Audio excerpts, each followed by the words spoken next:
Please stand clear of the doors. Por favor, manténganse alejado de las puertas.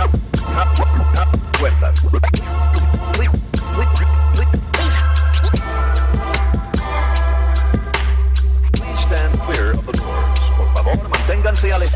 Because this here's the wildest ride in the wilderness. Hello, everyone. I'm Alicia. I'm Nathan. And I'm Mike. Welcome to episode 132 of Adventures and Mousecapades. Today, we're welcoming Alicia's new bionic knee to the podcast. This is our first recording after she partially turned into an Inspector Gadget, and we're hoping her new capabilities are a little bit more reliable than the cartoon made them out to be. Welcome, Alicia's right knee. Wow. Okay. Yeah, I can't speak, but hi. It's good to have you back and doing some recordings. Mm-hmm. Very much so. Well, today, we're actually going to talk about one of the swankiest and luxurious experiences that you can have at Disney World, dinner at Victoria and Albert's. This is a very fancy restaurant located at Disney's Grand Floridian Resort and Spa. It opened in 1988 and is named after Queen Victoria and Prince Consort Albert. It's a multi-award-winning establishment. It's racked up AAA's 5 Diamond Award every year since 2000. It's got Forbes Travel Guide 5-star ever since 2018. It's been a Wine Inspector Best of Award of Excellence Award winner. It's got Florida's Trend Golden Spoon Hall of Fame for American regional cuisine. And just recently, it's earned its first well-deserved Michelin Star. It's also pretty exclusive. I think it only sits 30 people or 30 couples. Is it just people? Something like that. Something it's like small. That. Yes, it's small, but it does have 3 parts to it. There is the dining room, there is the Queen Victoria room, which only seats 4 couples, and there is the chef's table, very exclusive. And make sure to bring your wallet. The dining room menu begins at $295 per guest, with an optional wine pairing at $155 per person. The Queen Victoria room runs you $375 per person, and the wine pairing's $210. And the chef's table, which I think seats up to 8, if memory serves, is $425 per person, again with the wine pairing at $210. So this is an expensive meal, probably a little bit more than McDonald's. Definitely a little more than that. just a tad. While we haven't had a chance to dine at Victoria and Albert's yet, we wanted to invite someone on today who has. Mike actually sits in the office next to me at work, and trust me when I say it, we've had more than a few Disney conversations. Mike and his family were lucky enough to spend an evening at V&A's recently, and he's graciously agreed to join us on the podcast. Welcome, Mike. Great to be here. Thank you. So, Mike, for starters, would you mind sharing a little bit about your Disney background? Did you grow up going to the parks often? Yeah, no, not really. We went there maybe 2 or 3 times as a little kid. But then next time was after I got married around 2003, and we went there on our baby moon. So we went to we stayed at Animal Kingdom, and my wife and I just ran around the parks and absolutely loved it. And we were only about a year into the marriage, so it was good to know at that point that we were both into Disney. And we've been going ever since consistently every year. We ended up, I think only after like the second or third visit, we were like, well, we're going to keep doing this. So we became DVC members. Nice. And man, we haven't left points on the table yet. We became BVC members in 2013 and same. We're definitely using all of those up. Yeah, it's the way to go. I mean, I don't, and it was so cool the way you always hear horror stories about timeshares and everything. And I loved Disney's approach to it. Like they were there, you could talk to them about it or not. And it's just made fiscal sense. Like I think we're pretty sure we've made money on it. So yeah, yep, 100%. How often do you typically visit Disney World? Yeah, about once a year. Disney World, once a year, Disneyland. But that's like maybe every other year, depending. Disney World, because of the membership. It's just, So we go there definitely every year since 2003. Victoria and Albert's is a very difficult reservation to get. Did you have to like get up at 3:00 in the morning to book? Tricks of the trade, my friend. So, so first, my wife and I went to Victoria and Albert's back when our son, I think it was our son's first or second time going. We were in the military at the time. We were staying at Shades of Green, and my in-laws were there. So my wife and I went to Victoria and Albert's. So this was probably 2007-ish. Okay. Yeah. So that's the first time we went, and then we had kids. And, I believe at least at the time, the age limit was 13. Okay. That's how old kids needed to be to go there. And then, like life gets in the way. I was in the Navy. I was deployed a lot. Not always was it easy to get grandparents to go to Disney with you. So we actually ended up, my daughter was finally 13 and she could go. My son was 19. And so that's why we went. As far as how to get the reservation, it's one of the perks that comes with the membership is I can tell them everything I want and the dates. And when the timeline hits, they take care of it. All right, so there's an elephant in the room. Mike is a Club 33 member. We're going to put a pin in that. We will absolutely come back around to that for sure. Okay, so you had 4 of you for dinner? 5. Yeah, so it was my immediate family and then my son's girlfriend. Oh, great. Nice. Yeah. What room were you dining in? We were in the main room. So they've changed it from the way it was when we were first there. It was a lot darker, and we talked a little bit with the server about it. But it was a lot darker, and it felt a lot more small. And now they've opened it up. It'd been so long, but he was like, "Oh, it's changed since you were last here." And I was like, "Yeah, it feels a lot more open." He's like, "Yeah, it was open. It used to be, pretty dark, but we've opened it up." And so it felt a lot bigger, even though it's still not very many tables. Right. So I didn't see the second room. I saw the chef's table. If there's still a second room, I didn't see it, just because we were in a main area. Got it. We've heard that they contact you ahead of time before your meal. What all does that entail? They do. They ask, obviously, typical Disney fashion. Hey, are you celebrating anything? They ask any allergies, any dislikes or anything like that. Everybody's names, because then, when you sit at the table, they have these little envelopes and they're all addressed per person. Oh, wow. Very personalized. Yeah. So like my wife and I had, our military rank on there and then they come with the menu for the evening. Oh, wow. Yeah. And so that's the kind of stuff they ask you. And, you get there and you might get to the question, but we've dined at a fair amount of Michelin Star restaurants. And although the food is always phenomenal, there's varying degrees of service and stuff like that. Right. And we had just dined recently in April at French Laundry. Okay. And even though it was an amazing experience, I have to say, and maybe I'll never get a reservation at French Laundry again, but I have to say that the Disney service writ large was superb. And in my opinion, really blew it out of the water. Wow. Everybody that we encountered, they all knew we were there to celebrate my son going, to celebrate my son going to college. They all knew that we had been there. I think one of the questions, have you been here before?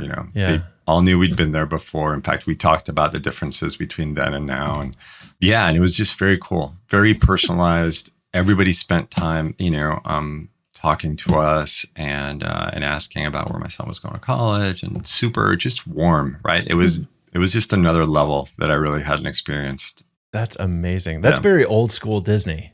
It was. In fact, it's funny. The server, when at the end of the night, we gave him we're like, man, we just stayed at French Laundry and you guys blew him out of the water. Yeah. And he was like, it's funny. He said, we took on a chef recently who came from French Laundry or had trained at French Laundry or something. And he said, unlike French Laundry, we're Disney and we talk to each other as we do at Disney. So he said he had to learn to restrain himself when he wanted to, when something didn't turn out the way, he wanted. and he had to learn to be like, maybe next time we can try this. Or, so that was pretty cool. A few fewer expletives and bleeps. Yeah. Yeah. Okay, so how many courses was the meal? And then, of course, was the food any good? Yeah. So I will say, so we started, our reservation was 6:30 and we left around 11:45. Wow. Oh my goodness. That sounds amazing, honestly. Yeah, right. Well, so that's one reaction. And others may be like, oh my God, like what? You were there for like 5 hours? It flew by. Yeah. Like all of us said it. Like we were all like, oh my God, like that felt like maybe a maybe 2.5 hour meal. But like, I mean, it was, well, first of all, there's a ton of food. Yeah. But you know what? But I've also eaten at places where you have multiple courses where like by the end you're like, I can't. Like I'm sorry. Like I'm done. Right. And this, they did a really nice job. Everything's just appropriately portioned where it didn't feel that way. But I'll tell you right now. So there was 2 menus. One of them had 2 additional items. Okay. Than the other. Okay. And the entire table went with that one, much to my wallet's chagrin. But let's see. There was 1, 2, 3, 4, 5, 6, 7, 8, 9, and then dessert. Wow. 9 courses and a dessert. Oh my goodness. Yep. That's amazing. Yep. Yeah, that's for the additional item menu that we did. The regular one is 1, 2, 3, 4, 5, 6, 7 and dessert. So. Okay. Wow. And the food was phenomenal. It was delicious. Yeah. Did you guys do the wine pairing or 0 proof pairing for those of? We did. Awesome. Yeah. So my kids did the 0 proof pairing, which was neat. For reasons. Yeah, for reasons. And that was neat that they had that. I'd never been anywhere that had 0 proof pairings. So that was really cool. Like, if you didn't want to partake in alcohol, and the drinks that the kids had were super. I mean, they weren't kids drinks, right? They were really imaginative drinks to pair with the meal. The kids didn't like all of them, and some of them they liked, but again, they weren't kids drinks. And it wasn't like lemonade with a glowing Tinkerbell, right? Funny story. We walked in having already decided we were not going to do the wine pairing because the first time we went, hopefully my wife never listens to this podcast, but the first time we went, phenomenal time. My wife might have been overserved. And and it's funny because we brought it up at the, and nothing bad happened, but except we went downstairs and we're in the lobby of the Grand Floridian, making our way back to Shades of Green, and my wife peeled off to go use the restroom for a second. And about 20 minutes passed. I'm like, what's going on? She had fallen asleep. Oh no. But anyway, so we walked in and we're like, we're not gonna, not this time, but we did. Yeah. And they actually said they used to have an issue with the servers providing more than they should. A little bit heavier pour. Heavier pour, yeah, exactly. Not because the person was, obviously drunk, but like just the pours were heavy. Yeah. So, yeah. Well, if you do 9 courses and you have a different wine for every one. Right. Yeah. That's a lot going on. I want to say we've done Remy on the Disney Fantasy and the Disney Dream, and it's interesting. I've heard a few things. It's V&A-esque. It's very similar to Victoria and Albert's. I think one of the menu is by one of the chefs from Victoria and Albert's. Yes. If I remember correctly. Mm-hmm. And I want to say it's probably 1 or 2 courses less, but same kind of thing. Like the wine pairing comes with every one, and they definitely are watching out because they're not a full glass of wine. Mm-hmm. Like it's a 3/4 glass of wine or whatever. Because like after a full meal, you can be pretty darn gone if you're not watching out. So that's good. That's good. Would you mind walking us through your meal? Oh, absolutely. Absolutely. Here we go. Let's see. So we start off, they start you off with like this small, what was that? Amuse-bouche, Amuse-bouche, yeah. So that was Iberico jamón from Spain. Tamarind and shallot was one. There was 3 of them. The other one was English pea, white chocolate, and mint. Oh, interesting. And then the third one was kingfish, malt vinegar, and capers. Ooh. And the kids really liked the English pea one. After that, hold on. And then my daughter, they did offer an option of albino caviar, which I did not know was a thing. Yeah. But it is a thing. And my daughter, who has champagne tastes, was like, oh, we should try it. We should try it. When you're gonna have albino caviar again? So one of them was albino caviar. Wow. And this is the 13-year-old. Yep. That's right. So we started off with the amuse-bouche, then we went to a fava bean, dashi, and Belgian ossetra. Okay. I think it was like a soup. I think it was like a soup. Okay. Then there was octopus in a gazpacho with Marcona almonds. Yep. And they tell you like where they get everything. Right. Yeah, and that one came from Kyoto. At least the not the gazpacho, but the octopus. Yeah, right. Then a dish of wild turbot, Spanish carabinero, and Calabrian chili. Ooh. Next course was rabbit capelletti, sugar snaps, and saffron. Then a koji aged quail with sunflower risotto and sunchokes. Oh, wow. More coming. After that was a boar tenderloin with rhubarb and broccolini. Wow. Oh, man. And then one of the stars of the meal was Miyazaki A5 Wagyu with Niigata Koshibuki rice and furikake. Oh, wow. Then we had Pierre Robert 75% Florida guava and strawberries. And then dessert, candied carrot, hazelnut praline, cocoa soil. So if I remember that one correctly, it was like it's supposed to be to look like dirt with like a little plant coming out of it. But the soil was made out of cocoa. Mango pavlova with serrano pepper and chantilly. And then opera gâteau, lemon ganache square with blueberry macaron and chartreuse baba. And I should have had dinner or something before we recorded this. Wow, all that sounded just so amazing. Can barely pronounce any of it, but yeah, it was pretty good. Were there any that you weren't particularly fond of? Because there's a lot of different flavors in there for sure. There are, there is I think my palate accommodates it. Yeah, there wasn't anything that I was like, oh, I probably wouldn't do this again. No.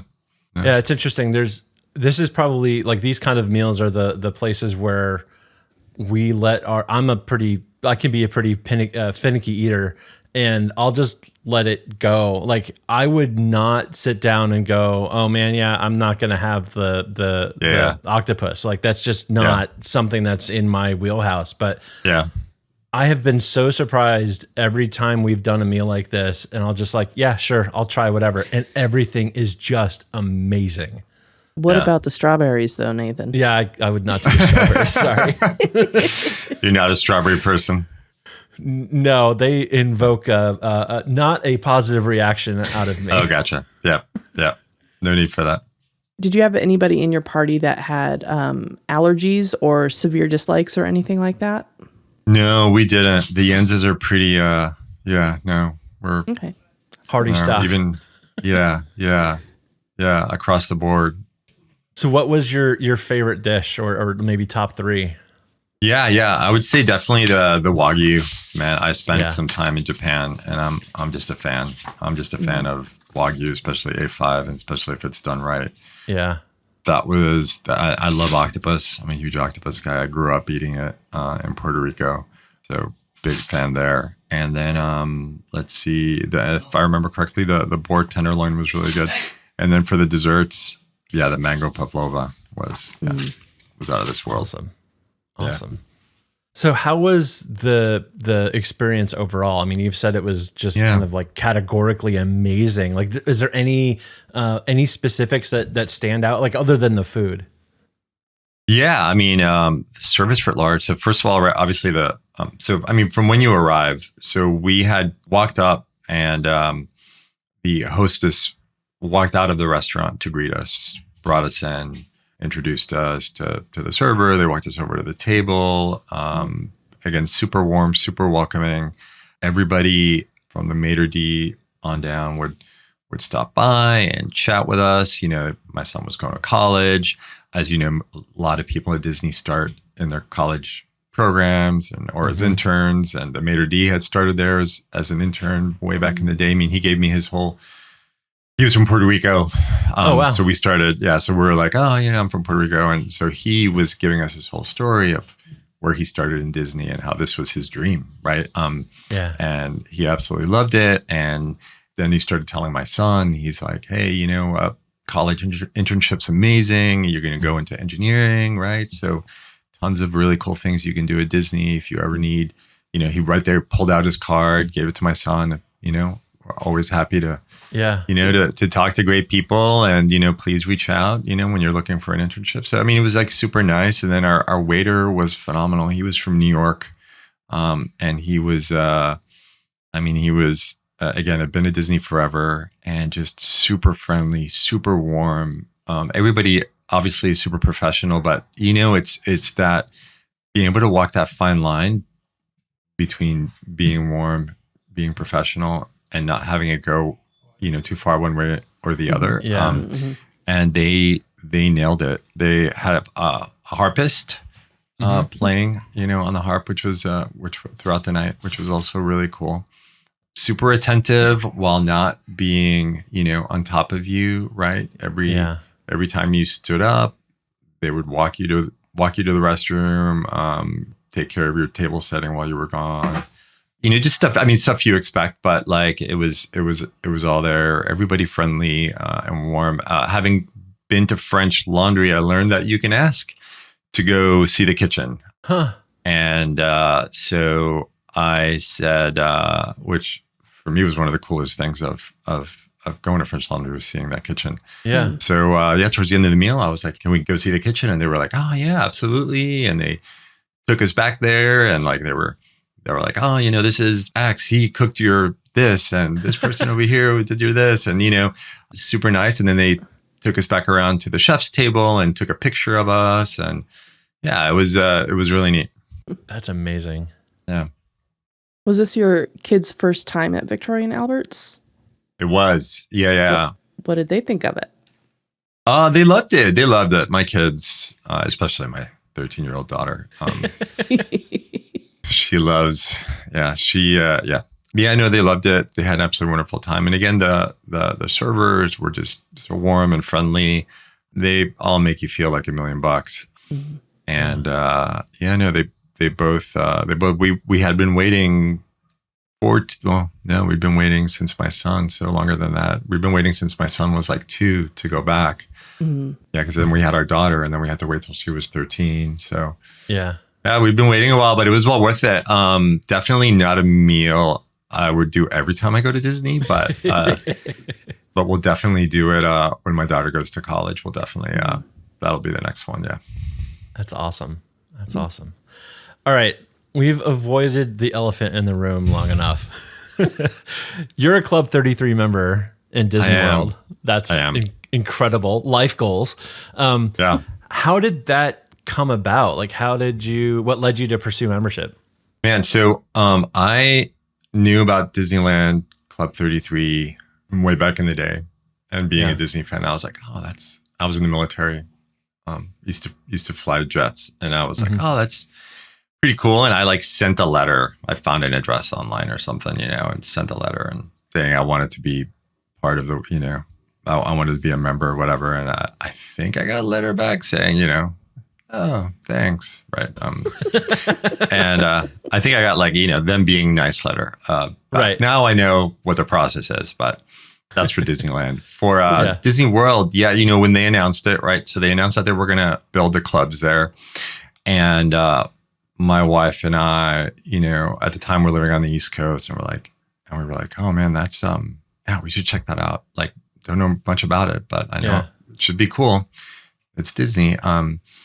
And so we wrote in the email that they had. I think they still have an email online, but we wrote into the email and we actually got a response. And by the time we got a response, we found out that we were moving to the West Coast. And so my wife was like, we're moving. We're not sure how much we're going to come back. Well, it turns out we still came back. We came back. I mean, you're like, it's 2 hours down to LA to Disneyland. What's adding another, 2.5 hours to go down to Orlando? Yeah. So then I distinctly remember we were back at Disney World. I think we were coming from the airport, and I think I might have brought it up or she might have brought it up. And we were like, reach out to them again. Like, we keep coming. Maybe, we talk about the membership. So we emailed them, and good. I would assume it had a lot to do with just being early. Early-ish, right? We got a response pretty quickly from the individual who's still our main representative there, who's wonderful, and was like, hey, we'd love to have a conversation with you. We're like, great. So we went and had a conversation with them. It was just them, just with that one person, not with the kids, and the kids were outside. But it was very, it was just, hey, this is the club. This is, here's some pictures of some sketches of what they look like. And, why do you guys like Disney? And it was, I was like, what do you guys love about Disney? Yeah. And that was really it. That was, and then we, a couple of weeks later, they were like, hey, we'd like to offer you membership. And that was it. And then that's awesome. So I think we've been members now for about 5 or 6 years. Okay. So I know there's a lot you're not supposed to talk about, but can you share a little bit about what the lounges are like? Yeah, they're I'm not even sure what I'm not supposed to talk about, but I can say they're beautiful, right? They're absolutely Disney did a phenomenal, as you would expect them to. Disney did a phenomenal job, right? There's obviously one in each park, and everybody has their favorites. The one at Magic Kingdom is very cool. It has you walk in and it's very bright and airy. You know where it is, over in Adventureland. Yep. Very bright and airy with the stained glass windows, and then there's a room that is like the back of a captain's ship, or the back of a where the captain's berth in an old galleon or something like that. Right. Which is pretty neat. And then there's the bar, which is really cool. It's right out of 20,000 Leagues Under the Sea. Oh wow! And that's the theme. Everything's sort of steampunky, and then they have all these original. They have the original storyboards for the movie up on the walls, and then the bar, and then behind the bar there's a huge porthole with like fishes. Obviously not real fishes, swimming back and forth. Yeah. And then the upstairs there's a balcony, and then you walk out there and you look down. It's funny, you look down on that main entryway into Adventureland, and Disney has done such a phenomenal job hiding it from people who aren't looking for it, right? Or didn't look like. My kids will stand up there and wave at people, and like nobody sees them. Nobody knows. Again, much to my daughter's disappointment, nobody's looking up. And so that's the one in Magic Kingdom. Then over in Epcot is one that celebrates Walt and Lillian's love of cruising, and so the whole thing it's like a big lounge in a cruise ship. Yeah, and just has that feels like you're in a Disney cruise ship, and that's probably the biggest one. Has a beautiful mural of the globe above you with a hidden Mickey in it, and then. There's a separate room with another room in the lounge that has the windows that they have in the cruise ships. That change city and change day and night. Yeah. Skyline Lounge, I think is what it's called on the ships. So there's that, and then there's the Hollywood Studios one. Again, keeps that sort of feel of it's like you're backstage at a Hollywood event. Mm-hmm. And that one I think is one of the smaller ones. And it's really cool. It has all these frames along the wall that are constantly showing different pictures of Disney and Hollywood throughout the years. Scenes from them filming different movies and stuff like that. And then they typically have like they'll typically have a cabinet, a glass cabinet, where they'll have props from, like for a long time they had BB-8 in there, and like Poe Dameron's helmet. And last time we went there, they actually had a bunch of props from the great movie Red. They had, That's cool. which was interesting. Yeah, and then finally, the last one is my wife's favorite, which is Harambe House at Animal Kingdom, and man, it's just really the most beautiful lounge. You feel like you're in a like an old African lodge, right? Yeah, And they took things from all the different countries, right, from Asia, Africa, and incorporated them into the lounge. So like the door, it's this massive door that was carved in Bali, I believe. It's absolutely gorgeous. And there's a huge, another huge Balinesian wooden frame that lines one of the archways. And again, very, very open and airy and yeah, and it's just really cool, and it's especially a nice place to retire to when on a hot day. Right.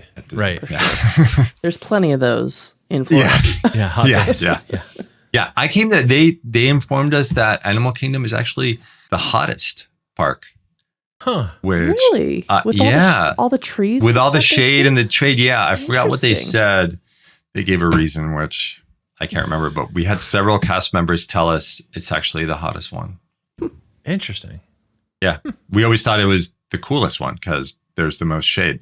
Right. Unlike when you're over in the Toy Story area at Hollywood Studios, yeah. Hollywood Studios. All parking lot. Horrible. Yeah, that's not Horrible. fun. Yeah. That's not fun at all. Other than the lounges, what are some of the other perks of being a 33 member in Disney World? Yeah. On this one, I'm not sure how much I'm supposed to talk about. Fair enough. We can totally negate that question. Yeah.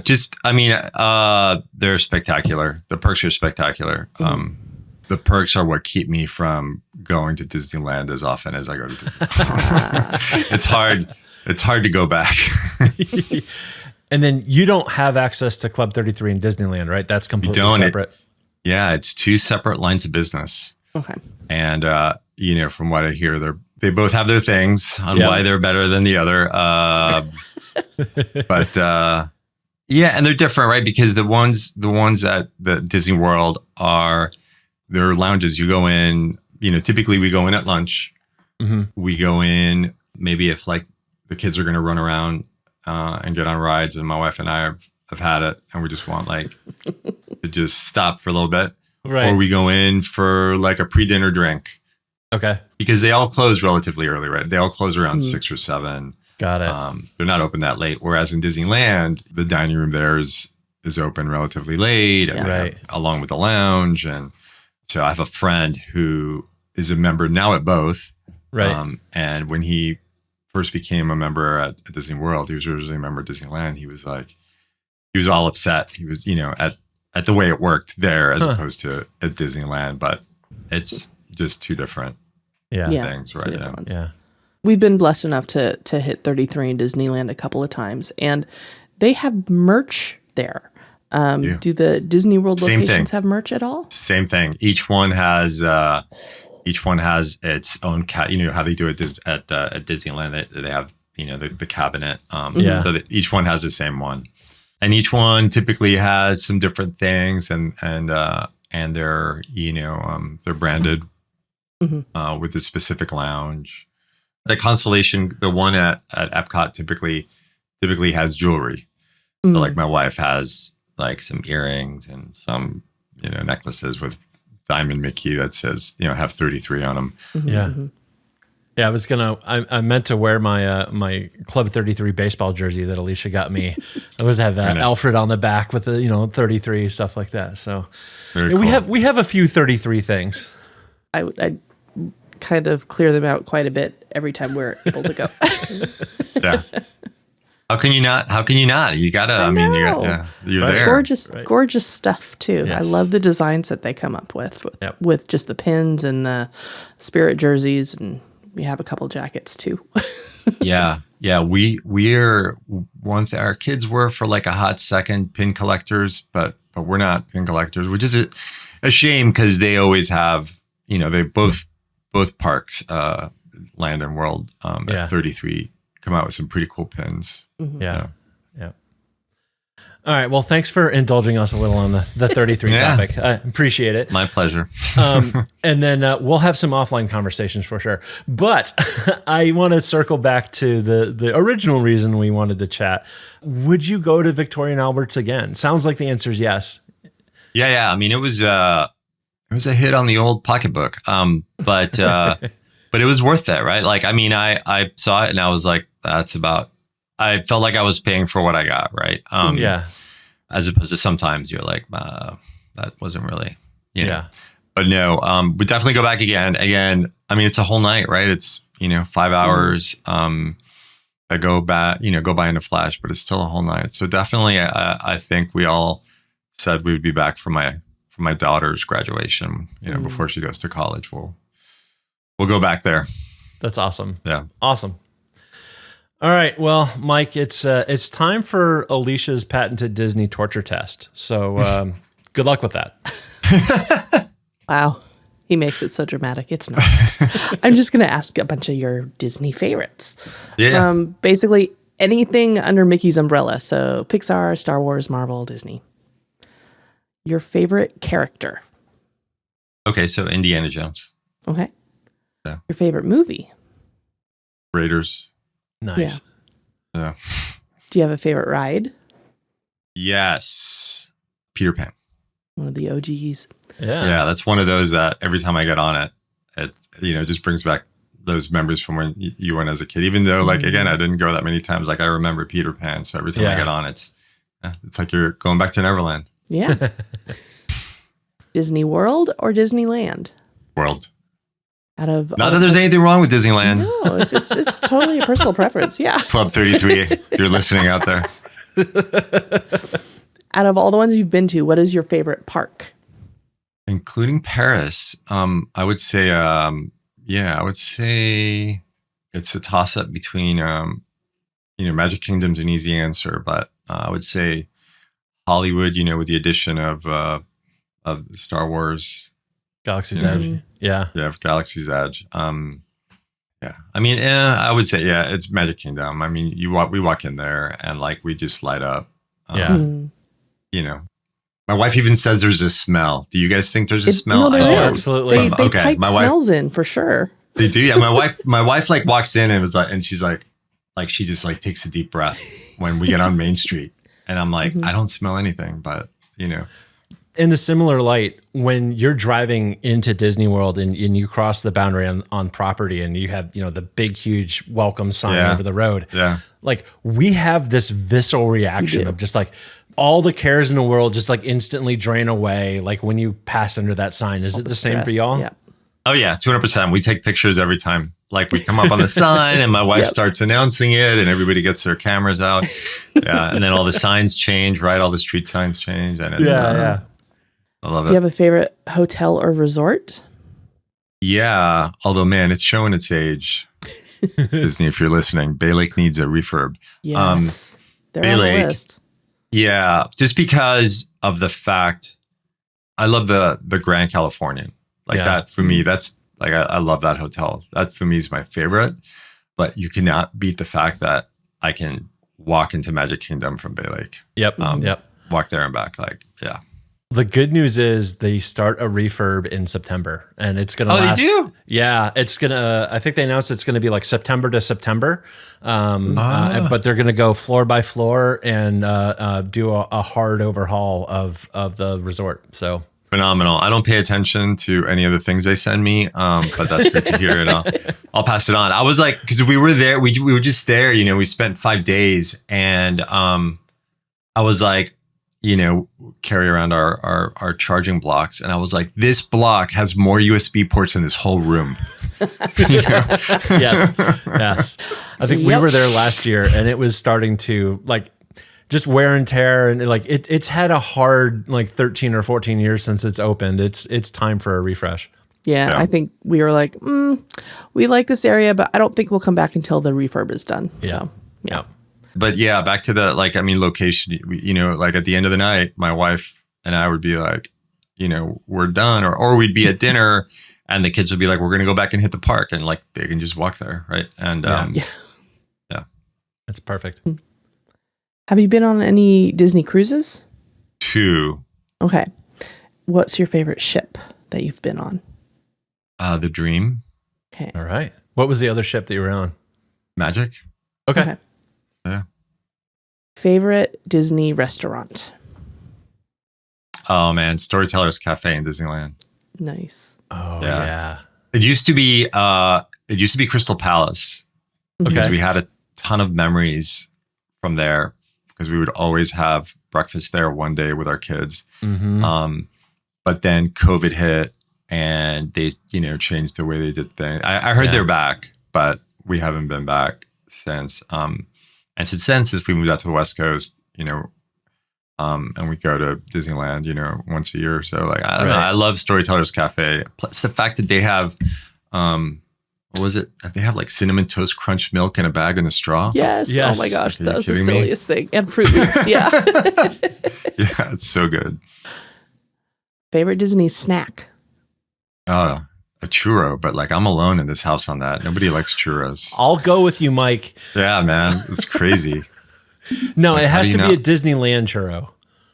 Okay. Or Or- Nomad Lounge. Or Nomad Lounge. Yep. The Nomad Okay. Lounge in Animal Kingdom is amazing. And they're Oh, really? gluten free. Yeah, and they're gluten free there, which means they're healthy.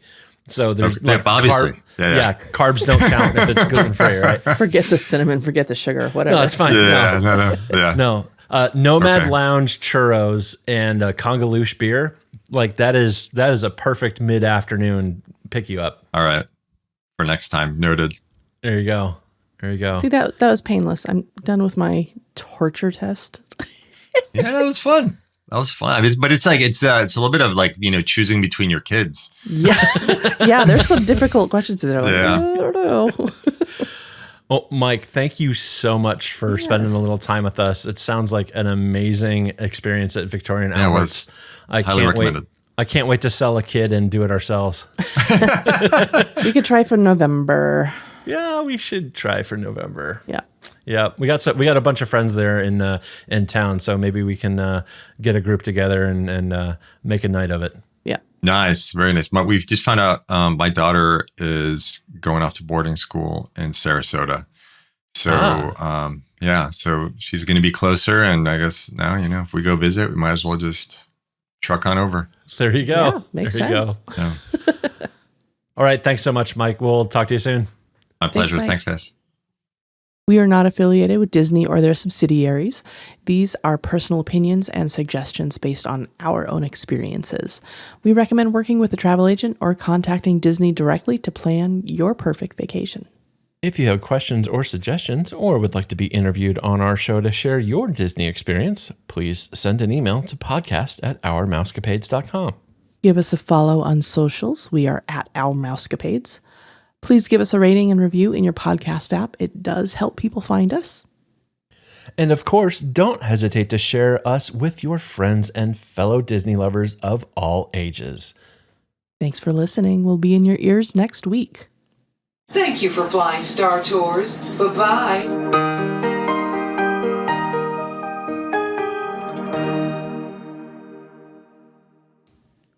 And that's it. So now I can tell you the perks if he hasn't already. Well, he has to I'll stop the recording.